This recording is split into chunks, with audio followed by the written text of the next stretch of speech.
morning, beautiful. Lovely to see you. Lovely to be here. It's a beautiful, beautiful day to be outside because it's fine, but the sun isn't bright in my eyes, so I don't have to wear a hat. Everybody be amazed, because I am. And it's lovely out here. The light is soft, and that's always best for photography and showing you things. So, what have we got? We've still got quite a lot of larkspur here, as you can see. We'll get up close. I mean, these are meadow flowers, and they get quite big. So there you go. There's a whole lot of larkspur. And you can see that it is running to seed, which I allow because we want to have more larkspur next year. Good morning, Heather. So there it is. Come on, camera. Sort the focus out, please. I have to move it. There you go. Now it knows what to do again. And, you know, a bank of buttercups. Yeah, but it's really pretty when they flower. And they're the only thing that really hold the bank up. And something has to.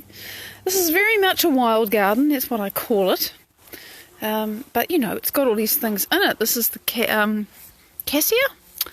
This is the cassia plant with the beautiful yellow flowers. There we go. So it's lovely there. Hi, Alicia. I so enjoy being able to show this to you. Look, it's got seed pods all over it. I'm going to have to prune those off or I'll get millions more. And look at the two campanula there. There's the one that's the spike with the sort of, oh, look, we've got a bumblebee doing its job. Hi, Andy. Morning, morning. Just watching the bumblebee busy. Hi, Linda. It's only a little one too. It's very cute. So there we go. And that thorny thing that you can see is a gooseberry bush. Very, very thorny. Weed around it with care. And while we're here, here's the other campanula. Greetings, Admiral. Good morning, number one. Good morning, team. Good morning, bridge crew. It's all about being on the Enterprise and fending off the camels, which are the bumps on the internet, just in case anyone wonders. So this is kind of a poster shot, really. What else have we got here? We have some oh, look, this is so chewed, but isn't it kind of characterised? This is, my brain, feverfew. It's been very eaten. There's better ones up the back there, right next to the yellow daisy, which is beginning to bleach out. The sun is very hot here. But if I take you down here where it's more shaded, these are the bright yellow flowers. And as you can see, it's a big bush and it's just covered itself. Try not to fall over here. So, you know, it's wonderful here. There are still some lemons on the tree, and it's lovely how the purple campanula comes up through it. I think it's a beautiful contrast. What else can I show you? Let's not forget the Mexican daisies. It's actually really pretty. It is officially a noxious plant in that they're very invasive. And I'm quite careful. I don't let them grow anywhere else. Hi, Rachel. And they are everywhere, so, you know, it's not like I've created a problem, but they're really nice in certain places where nothing else grows. This is a true geranium. It's called Johnson's Blue for obvious reasons. Isn't it fabulous? And look at the foliage, which in itself is just beautiful. So, you know, there's things coming up. Last but not least, this is another geranium. Give me some focus. There we go. Charlotte, good morning. Good morning, good morning. And you can see again the deeply lobed foliage of the geranium. They don't actually do so well here. I have to find another place for them. But there you go. Andrea, good morning. Oh, that's funny. I've got a cute little bug on my screen, but you can't see it. And we have summer jasmine. This is a plant that I rescued. It got yanked out of somewhere, and I thought, I want that, so I grabbed it and stuck it in the ground. It grew. It was a year ago, or a year and a half, and now it's looking really good. And there's a pink geranium in the corner, you know, so I could go on for a while. There were some things. I just wanted to ramble a bit, I think. Show you the garden. So, you know, more hydrangeas. It's coming into the time of year where it's going to be interesting to stop them from wilting because they do take a lot of water, and I refuse to use a hose. But when we do the washing, Look at the magnolia, isn't it amazing? So green, so leafy. When we do the washing, I collect the washing water and hike it around the garden and splash it around. That really helps. I love all this foliage. I love that it's green. I love that the ground is covered. And you can see that all the big pruning that I did from these Artemisia plants, it's just about the foliage is just about dried, and that's ready to go on the mulching pile. So there's a method in my madness for everything. Oh, I know what I wanted to show you. Last but not least, because we have to enjoy these things, let's take another look at the Thalictrum, because, you know, it's gorgeous. I love these big bosses of stamens that just hang down. It's just beautiful. There you go, that's another poster shot. Really, there's nothing missing. And of course we do have our foxglove. It's a bit miserable this year. It's sort of not the best foxglove I've ever grown, but it's beautiful. Let's just have a look inside. So there you go. There's the summer flowers for you. Now, let me get to the topic today. And the topic today is really about, what is it about? It's about when you say to yourself, I've got a problem, and you look at the problem and you're very familiar with the problem, and you know, and you can analyse it to death and know all the reasons why it's there, and none of that understanding about the problem helps you change it. And you just get very accustomed to saying, I am this kind of person. Hi Helen, it's lovely to see you. I am this person. I feel this way. This is who I am. This sort of stuff always happens to me. My life is like this. You know, those statements that we don't even notice ourselves saying about who we are and how our life is and what we can have. And we just accept, believe and surrender to them without questioning them at all, because we programmed ourselves to believe that they're true. And usually, if not always, actually, before we programmed ourselves, somebody else programmed us first and said, you know, you're a bad person, you're not good enough, you can't do this, whatever. And then, you know, you start believing, oh, I'm a timid person, or I'm a scared person, or I have a problem with feeling unloved or unworthy, or I just have a problem making money, or I just can't sustain a healthy relationship or whatever. This is who I am. This is my life. I better get used to it. And you know, it's human to desire to expand, to grow, to evolve. That's what we do, being human. And you think, well, why is this so hard to change? Why is it? You know, I want more in my life, and I've tried and tried and tried and tried, and you know, I just keep on getting more experience and evidence that says you can't have it. Get used to what you got. Live inside the box that you're used to. Do not reach for more. It will only result in more pain and more difficulty. I know what this is like, by the way.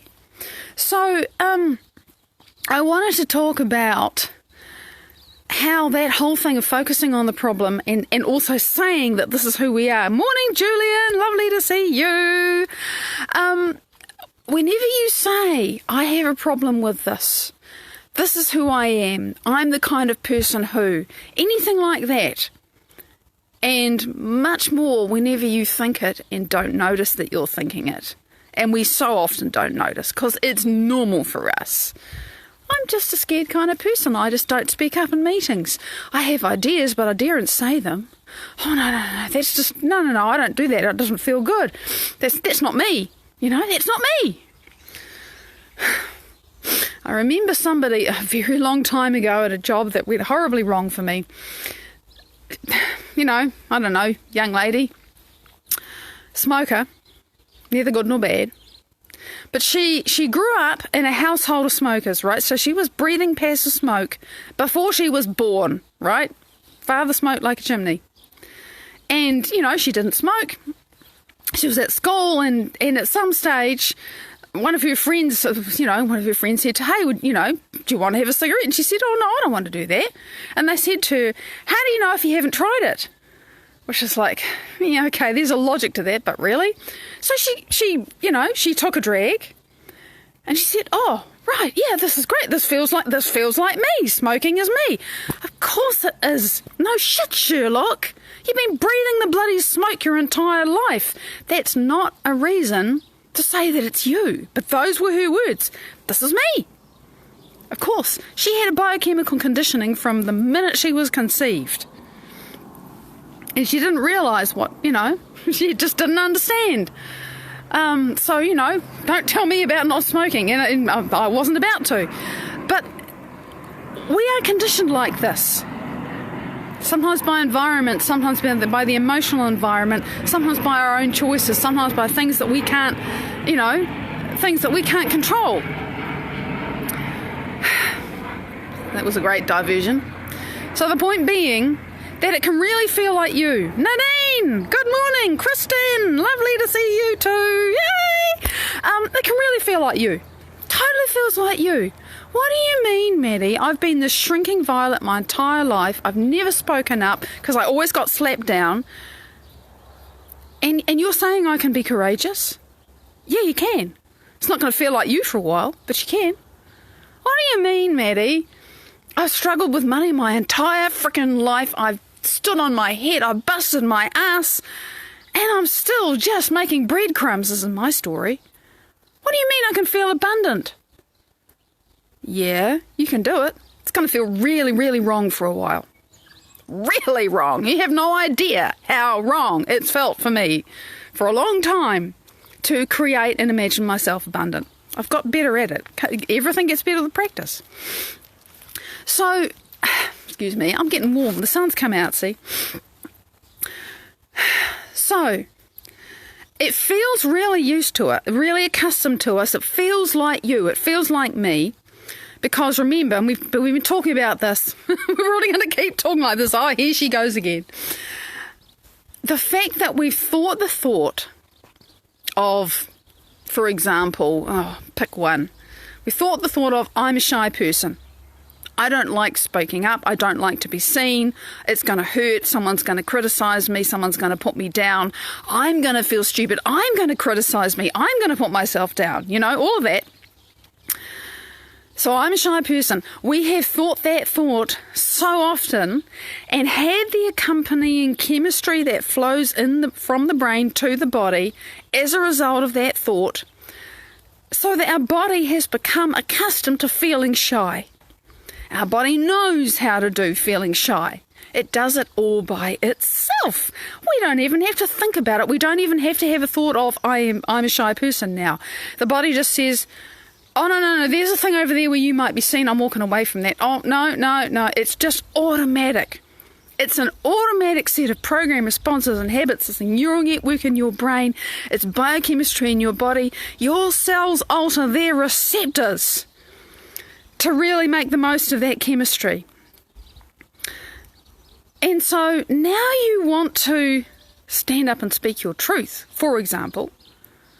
Or even just sit down and speak your truth, or even just wave your hand and say, hey, I've got an idea.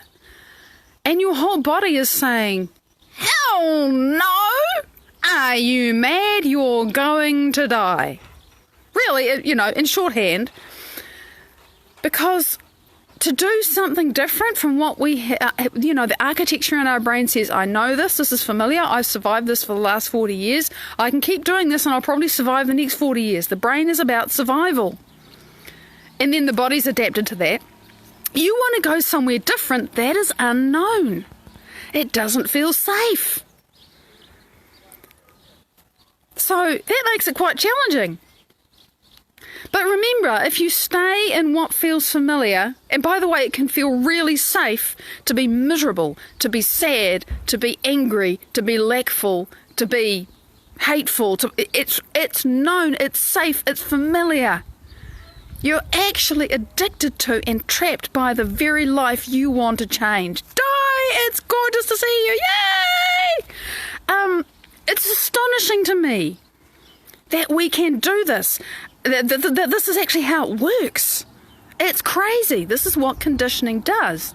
It actually keeps us locked in the very life we want to leave. Because it's familiar and it's known and it feels safe And heaven help me if I go somewhere, it might be better, but I don't know if I'm going to survive. I might die if I go somewhere different. However, the whole thing of saying, oh, well, I'm a shy person, and then you're thinking, oh, shit, do I really want to keep on being a shy person?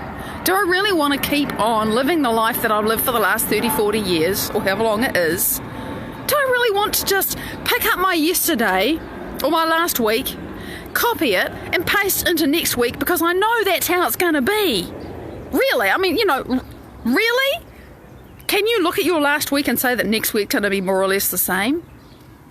If you like that, that's great. But if you honestly look at that and think, really? Is that all I want to create in my life? Well, then you're going to have to go somewhere unknown. You're going to have to stop thinking about the problems and the who you've always been and what you can't do and the, all of the chatter that immediately comes up in your head when you think, I want to do something different. Shit, I might even want to do something exciting. I might even want to do something challenging that I think about and my whole brain says, oh, are you mad? Who the hell are you to even consider that? What? But once you start asking the questions about, well, who would I be? How would it feel? What would I be doing? What would I like to do? You start to engage the frontal lobe. As soon as you ask a what if or a how would it be or how would it feel? What would I be doing? Those kinds of questions. Instead of being in the reptilian, in the emotional brain, sorry, the reptilian brain is even older than that. The emotional brain, the limbic system, which produces all those chemicals that gives you emotions and runs your body, and your autonomic nervous system, that's the seed of it there. But instead of being in there and having it rushing off and saying, we've got to protect you, we've got to tell you this is scary and dangerous, you must not go there because it's going to hurt you. If you can change that, or at least go past it, calm it down, so that you can begin to envision something else. Envision in sound, in feel, in taste, in experience, it's not just seeing it, so that you can begin to create a new experience.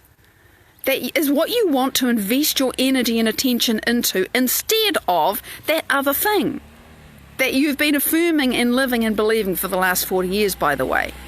Which, of course, means it's going to be a bit challenging because your brain and your body are really used to saying, I'm a shy person. I stay in the background. I like to help. I like to be in the kitchen. And I'm not saying there's anything wrong with that. Oh, my God. Do you know how precious support people are? If everybody is the person in the front and nobody is a support team in the back, nothing happens. So I'm not for a moment saying that, it's neither good nor bad. I'm just creating an example. If something in you is reaching for change, realize that it's going to feel uncomfortable. But rather than recognizing that discomfort and thinking, oh, well, I'm a shy person and how am I going to do that? It's actually more effective for lots of reasons to simply teleport yourself into another universe. And we do this with our imagination, right? But what happens when you say, okay, I'm going to imagine a life where I feel comfortable in myself and I feel so worthy in myself that I'm really in love with me. Oh my God, I'm so proud of me because I've overcome myself and I've overcome my circumstances. And the funny thing about that is because I'm so valuing and loving and treasuring myself, the only people who actually pay attention to me are people who do that too. And they're people that I like to value and love and treasure too. So it's like I've changed my whole, everybody that I'm with is now the same as me. They value and love and treasure themselves, and they value and love and treasure the people around them. Now, what would that be like? And suddenly you're having a completely different conversation in your mind because you're not thinking about, oh, I'm feeling scared and I have to stay in the background and, it's blah, blah. You're not doing that. You've gone somewhere else. And I just find it easier to say, look, I'm going to an alternate universe. I'm stepping into a TARDIS. I'm going into a different time and place entirely. Alison, good morning. Just to make it easier for me to say, okay, I'm not here. what do I actually desire in my life? What's real and true, and, what's calling me? Because something is. You're human. You're in a body. Something is calling you. You can't breathe in and out without desiring something. So once you've started to craft and create something that is calling you, to recognize, actually, you don't have to craft and create it. All you have to do is open yourself to it. And it will come to you, and it might not come to you immediately. It sure didn't for me. Oh my goodness, I'm just constantly building and growing this thing about what I desire. Didn't have a clue 8 months ago. Now I really do. But it comes and it grows, and as you start to feed that flame of who you want to be, you get to know that person. You get to know that person that is so feeling value and worth and power and confidence and, whatever else, that you start to be that person. You forget about being the person who was shy. You stop putting your attention and energy into who you used to be, and you get better at shifting your attention and energy out of that and into who you're choosing to be. And it takes practice, because you've had 40 years of neural pathways laid down thick and strong like cables inside your head. It's physical. The connections get made, and if you keep using them, they get stronger and thicker and more build up. It might take you some months or a year or two to reverse that. It can happen faster, but I'm talking just the incremental, slow way, because that's what I've been doing. And I understand the reason for that now. Long story. I know we're out of time. John, it is great to see you. Good morning, amazing being. So, this is my passion, because this is what I'm doing, and this is what I'm here to help other people do. Oh my God, it fires me up. Transformation. There is no greater, higher drug. It's just, oh, wow. This is what we're here to do.